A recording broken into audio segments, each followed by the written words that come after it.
Hello out there. How y'all doing tonight? 7 o'clock, Thursday night. College football season's here. There's some good games on tonight. West Virginia, Pitt, Penn State, Purdue. But of course, I'm not here to talk about college football. I'm here to talk about some politics. Just want to give it a few minutes for those who might want to join, give them some time to get on and listen up. And if you have any questions, type it in. Comments appear down here on my screen. I'll do my best to answer them. Things are getting heated up in the primaries here in New Hampshire. All the primaries really. Today's September 1st. The primary is September 13th, so we got about 12 days with Labor Day weekend coming through this weekend. So who knows how many people are paying attention over the holiday weekend. But I know the candidates are out hustling and working hard to get things done, and as they should. And it's going to be an exciting 12 days in this primary. So let me start by talking about the 1st Congressional District Republican primary. And I think you've seen the latest polls. If you haven't, the latest UNH poll basically has Matt Mowers up by 2 points on Caroline Leavitt, which is in the margin of error, and essentially, hey Tim, how you doing? Essentially a tie. And Gail Huff Brown is, let me get the numbers here for you. So Matt Mowers is at 26%, Carolyn Leavitt is at 24%, and Gail Huff Brown is at 16%.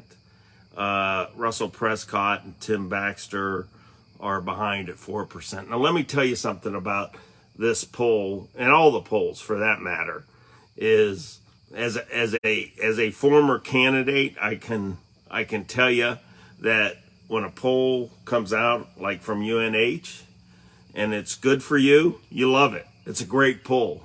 If a poll comes out and it's not good for you, you hate it, and it's not a valid poll. So just be aware of that.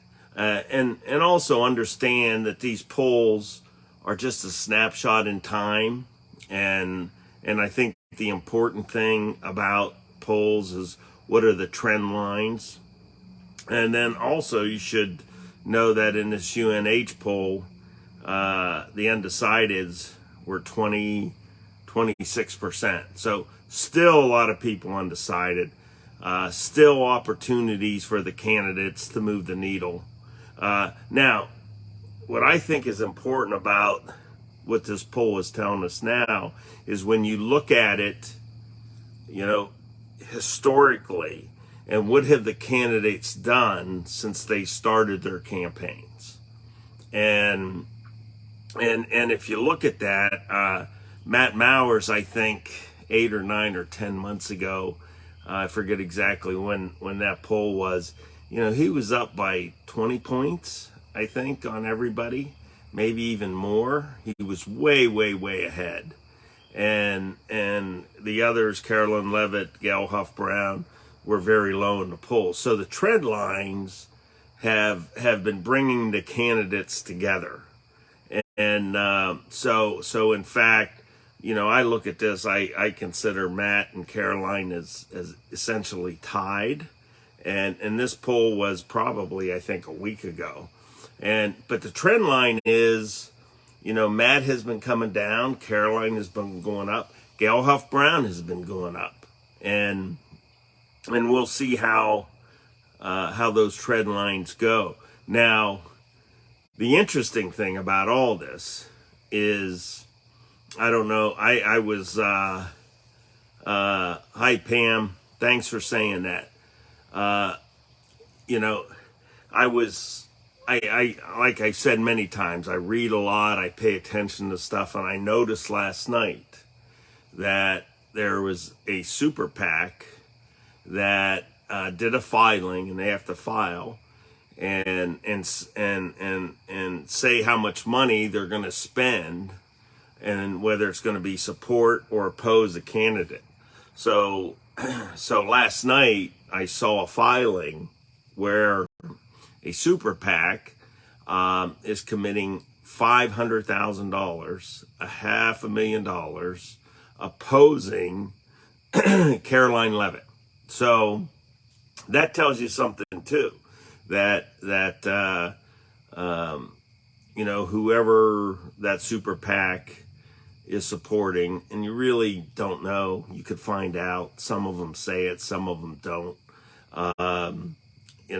My guess is that's a super PAC that's supporting Matt Mowers, but they're spending $500,000 opposing Caroline Leavitt. I actually heard, I didn't see it, I heard there was a negative TV ad up today against Caroline, I think paid for by that PAC. But that tells you that these Republican candidates are worried. Now, it also could be, and I'll talk about this later as it relates to the Senate race, and this has been going on throughout the country where Democrats are getting involved in these primaries and spending money, to either lift up a candidate or go negative on a candidate that because they want a Republican to win that they think their candidate can easily beat. So that may be going on here. I doubt it, but that's going on across the country. So, and I think there's some super PAC money being spent against Matt as well. I don't think nearly $500,000. So, and then I think Gail Huff Brown, might have some super PAC money being spent to support her. And I think Matt has super PAC money being spent to support him, as does Caroline. So there's a lot going on. And these 12 days, for those who pay attention to politics, are going to be pretty interesting. Really, really interesting. And so this CD1 race, how do I see it? I think it's going to be really close. I think Caroline is on the upswing. If you look at the money the candidates have, let me turn to that page here. I've got it here. Really, it's been pretty amazing how well these candidates have done raising money. I mean, Matt Mowers has raised $1.56 million this cycle. I put a little asterisk on that, is some of that money he lent to his campaign, I think $100,000, and there's a bunch of money that came in through various PACs.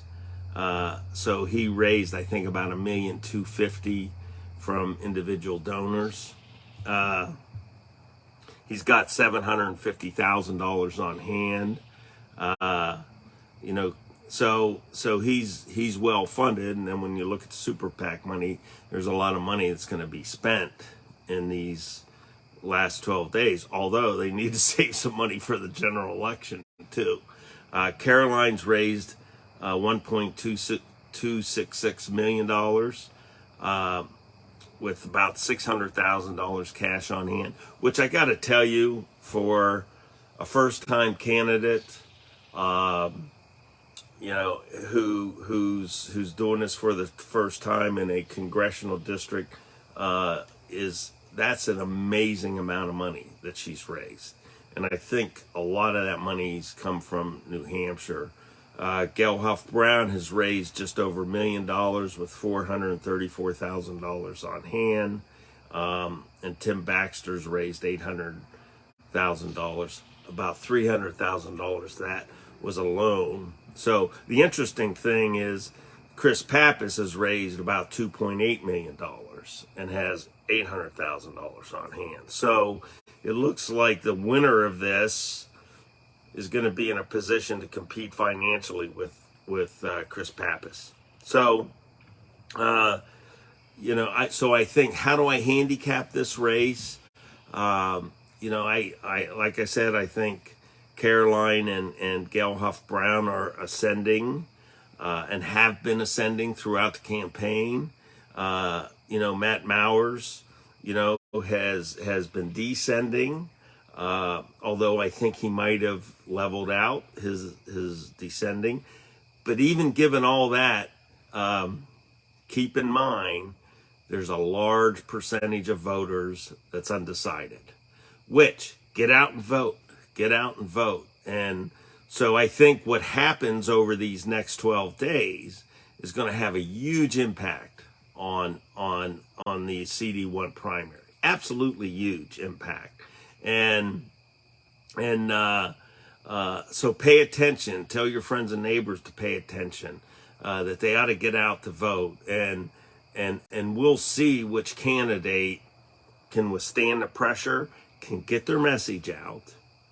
All right. And also is not perceived as being too negative against their opponents. I happen to believe, my experience has been that Granite Staters do not like too much of this negative campaigning, especially in a primary. So, and I think there's risk to candidates if they're too aggressively negative, that it could turn off voters. So let's see what happens. But this race is going to be decided in the next 12 days. And I think Matt has to stop his descent and bring it back up without being too negative. I think Caroline's got to continue her strength. I personally believe that if you were taking a poll today, I think you would see that Caroline is probably leading this race. And one of the reasons I say that is, as my experience as a candidate has been, if you do internal polls, and undoubtedly these candidates are, if you're doing really, really well in those internal polls, and it's credible, and there are polls that have been published by others that are not credible, you're going to want to get the word out. You're going to want to let people know that I have a credible poll and I'm doing really well. So we haven't seen that yet. Maybe we'll see it in the next few days from some of these candidates. I think Gail Huff Brown's ascending. She's a bit behind. She's, I think, 10 points behind Matt and 8 behind Caroline. But she's ascending. I mean, she could win this thing. I think the others, Tim Baxter, he came in at like 4%. And I think it's going to be very difficult for him to close and win this thing. Russell Prescott, same thing. It's going to be difficult for him to close the gap and win this thing. So it's looking like a 2-person race. Caroline and Matt, with Gail Huff Brown as sort of the dark horse with the ability to come in and win it. If the momentum trends continue, I think it'll be Caroline Leavitt. But a lot can happen in 12 days. I don't know that those momentum trends will continue, and especially, what happens on TV, what happens in the advertising and social media. Heck, I got like 6 mailers today. Mailers, door knockers, all those things. And we have the debates coming up. So that's going to have a huge impact. And the reason it'll have a huge impact is, voters who don't pay attention until it's closer to election time will watch those debates make a decision based on those debates. So lots happening. I would urge all the candidates, don't go too negative. I'm afraid that's already happening. But I don't think it's good. By going too negative, we are doing the dirty work for the Democrats. And I think it's okay to point out contrast, but that's different than saying nasty things about your opponent. I mean, what I heard today, I haven't seen this commercial, but I heard there's a commercial against Caroline. It's just kind of nasty, and I think there'll be a backlash on that. I really do. So at any rate, so that's my sense of the CD1 race. I hope you find that helpful. And get out to vote, pay attention, ask questions. Email me, Corky Messner at gmail.com if you have questions. And we'll see what happens. Now, at the last minute, I decided I wanted to talk about the U.S. Senate Republican primary because so much has happened just in the last 24, 48 hours there. It's just, as a political junkie, it's kind of fascinating to me. I think you all know what the polls are saying. The polls are essentially saying that Don Bolduc is way ahead, double-digit lead. I think the UNH poll had him up 21 points. I think the St. A's poll had him up 16 points over Chuck Morse. The others, Kevin Smith's far behind. Vikram is far behind. Bruce Fenton's far behind. So, and again, a lot of candidates, I'm sure, are saying, that's a bad poll. That's a bad poll. My internals are better. And that may be the case. I don't know. But what seems to be consistent here is that Don Bolduc is far ahead. And that Chuck Morse is in a solid second place behind Don. And so what's happened that's so interesting to me is in the Union Leader this morning, there was this article about a super PAC coming in and spending, I think, as much as $4 million. Part of it supporting Chuck Morse. I think maybe about $2.5 million supporting Chuck Morse in the primary, and I think about $1.5 million of it, additional to the 2.5, is to oppose Don Bolduc. It's a lot of money to spend in this primary, and which tells me, that kind of tells me that the internal polling numbers that this super PAC has access to shows the race much closer than what the St. A poll has and what the UNH poll has. And I'm connecting the dots here. I don't think someone would come in and spend that kind of money, $2.5 million, to support Chuck Morse if he was 15, 20 points behind. Now, there is a large percentage of undecideds. I think it's around 30, but that's just a lot of ground to make up in 12 days. So my guess is, and it's pure speculation on my part, that there's some internal polling numbers that this super PAC has access to that shows this race, this U.S. Senate Republican primary in New Hampshire, a lot closer than what the St. A's poll and the University of New Hampshire poll shows. Now, then another thing happened, and I just saw this an hour ago, reading it somewhere, I don't know where. It was reported and I suspect it's true, that the Democrats are going to spend $3 million opposing Chuck Morse, which is interesting. And so are they doing that because there's big super PAC money coming in to help Chuck? And that the Democrats, either want to dirty Chuck up before the general, assuming that he can win the primary, with him being behind the way he is, or and I alluded to this earlier, or are the Democrats, dirtying Chuck up in hopes that he loses the primary, and that Don wins the primary. And as I mentioned earlier, that the Democrats have been doing this. I'm looking at my dog here.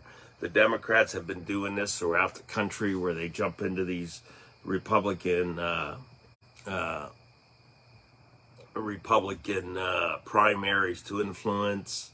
Nicole, I don't have that link readily available, but I'll try to find it afterwards and post it. But it could be the case that the Democrats are coming in to muck up this primary and to dirty up Chuck, so that he doesn't win the primary. That maybe the Democrats, want the winner to be Don Bolduc. I don't know, but it is interesting, given the dynamics of this U.S. Senate race. And listen, I got to tell you, if the St. A's poll and the UNH poll is accurate, with Don Bolduc up 21 points in the UNH poll and I think 16 in the St. A's poll, that's a steep hill to climb in 12 days. A steep hill to climb for Chuck Morse and the others. It even with the high percentage of undecideds. And now I think what could really impact this race is if former President Trump decides to weigh into it and endorse a candidate. I think if and Chris, I'm going to talk about CD2 on another Facebook Live, but I'm paying attention to that one as well. I know I haven't talked about it as much, but I'm starting to study that, so I'll be able to talk about CD2.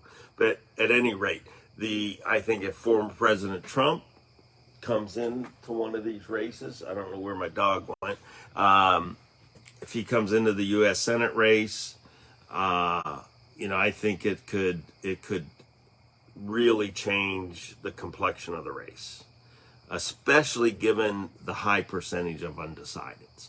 And so we'll see. We'll see if he steps in or not. So at any rate, interesting. It's going to be an interesting 12 days. For everybody. The debate, the U.S. Senate debate on WNUR, which I think is next Thursday, is going to be incredibly important for these candidates. I think, given where these public polls are, I think you're. Tim Ford wants me to talk about Florida. Okay, I haven't been paying much attention to Florida, a little bit, but I think that this debate, this WMUR debate next week, is going to be extremely important for these U.S. Senate candidates. I suspect, I would guess that Don Bolduc's strategy will be to go into that debate and turtle as much as he can, and not do anything or say anything that would cause him significant harm in the polls. I think Chuck and Bruce and Kevin and Vikram is going to be in this WMUR poll. At least that's my understanding. I think all four of them ought to